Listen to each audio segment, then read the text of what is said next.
বাংলাদেশকে সম্পূর্ণভাবে বেদাহীন করে দেওয়ার জন্য এই হত্যাকাণ্ড তারা ঘটিয়েছে। আজকে আমাদের এই দিনে বারবার আমরা সেই কথা মনে করি এবং আমাদের স্বাধীনতার চেতনা, সেই চেতনাকে আমরা সামনের দিকে এগিয়ে আসি।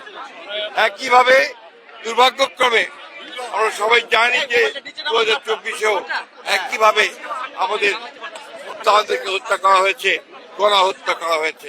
আমরা এখন একটা ক্রান্তিকাল পার করছি। এখন আমাদের গণতান্ত্রিক পুনরুদ্ধারের যে যাত্রাটা, সেটা যদি ব্যাহত হয় তাহলে আমাদের মহান এই আজকে শহীদ বুদ্ধিজীবী দিবসে যেটা বলতে চাই যে আমাদের প্রকৃত লক্ষ্য দেশ গঠনে, আমরা যে স্বাধীনতা অর্জন করছি তার লক্ষ্য অর্জনে আমরা কিন্তু ব্যাহত।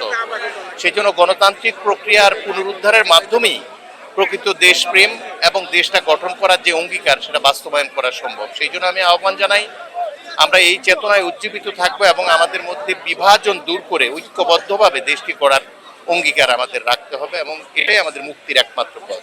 যে এদেশের মানুষ গণতন্ত্রের জন্য শত শত বছর ধরে সংগ্রাম করেছে, সেই সংগ্রাম তারা করে যাবে। এবং একটি কথা প্রচলিত আছে, vigilance is the eternal price of democracy. অর্থাৎ গণতন্ত্রকে বজায় রাখতে হলে আমাদের সবসময় সজাগ থাকতে হবে, প্রয়োজনে মূল্য দিতে হবে এবং এভাবেই একটি জাতি ভবিষ্যতে সামনের দিকে এগিয়ে যাবে আমি আশাবাদী। বিজয়ের ঠিক পূর্ব মুহূর্তে এই দেশেরই রাজাকার আলবদর শামসের প্রত্যক্ষ সম্পৃক্ততায় পাকিস্তানি বাহিনী এই সূর্য সন্তানদের হত্যা করেছে। আমরা আবারও এই বীর শহীদদের স্মরণ করছি, কিন্তু জাতি হিসাবে আমরা সত্যিকার অর্থেই ঐতিহাসিকভাবেই লজ্জিত রয়েছে। এ কারণেই শুধুমাত্র তাদের এই ঘাতকদের বিচার সুনিশ্চিত করতে পারেনি, শুধু সেই কারণেই নয়, যারা এর সাথে জড়িত, ইসলামের নামে যারা এই দেশে এ ধরনের হত্যাকাণ্ড সংগঠিত করেছে, যারা তাদের এই মৌদুদি মতবাদ প্রতিষ্ঠার নামে এই সূর্য সন্তানদের হত্যা করেছে, আজকের দিনে তারা এই দেশে রাজনীতি করে চলছে।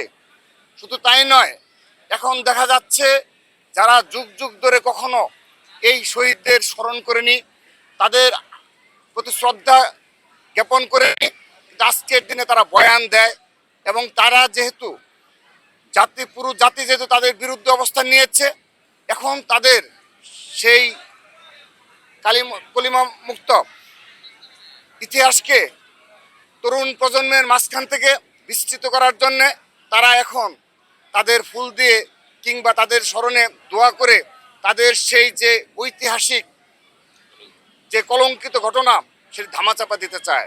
স্বাধীনতার 54 বছর পর যখন স্বাধীনতা যুদ্ধে আমাদের এদেশে সাহসী বীররা ঝাঁপিয়ে পড়েছিলেন, তারা যেই প্রত্যাশার জায়গা থেকে ঝাঁপিয়ে পড়েছিলেন সেখান থেকে প্রাপ্তির পরিমাণটা অনেক কম।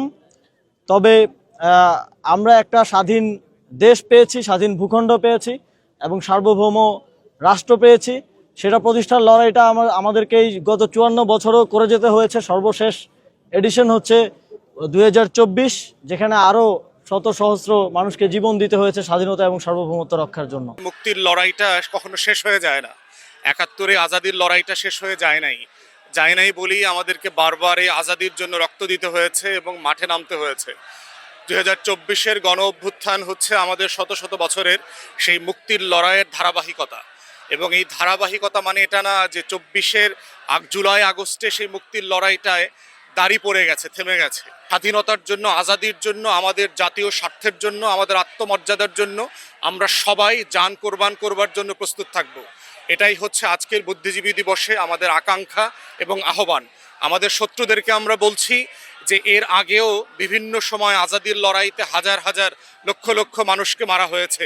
পৃথিবীর ইতিহাস থেকে যেমন দেখেছেন, বাংলাদেশের ইতিহাস থেকে দেখবেন এবং শিখবেন। আপনারা বাংলাদেশি ভুয়া পাসপোর্ট করে অন্য দেশ থেকে ট্রেন কমান্ডো যারাই বাংলাদেশে আসেন না কেন, বাংলাদেশে যত বুলেট আপনারা ছোড়েন না কেন, বাংলাদেশে প্রত্যেকটা বুলেটের বিপরীতে নতুন করে এই স্বাধীন থাকার, আজাদ থাকার যে লড়াই এবং আকাঙ্ক্ষা, সেটা আরও বাড়বে এবং বেগবান হবে। আমাদেরকে এই জায়গা থেকে সরে এসে একটা ন্যূনতম একটা জাতীয় ঐক্য আমাদের মধ্যে রাখতে হবে। আমাদের মধ্যে বিভক্তি থাকলে ফ্যাসিস্ট শক্তি সেটা থেকে সবচেয়ে বেশি সুবিধাপ্রাপ্ত হবে। ফলে আমরা চাই যে নির্বাচনের সুষ্ঠু পরিবেশ বজায় রেখে আমরা এই যে গণতন্ত্রের যাত্রা, সেই যাত্রাকে অব্যাহত রাখতে চাই।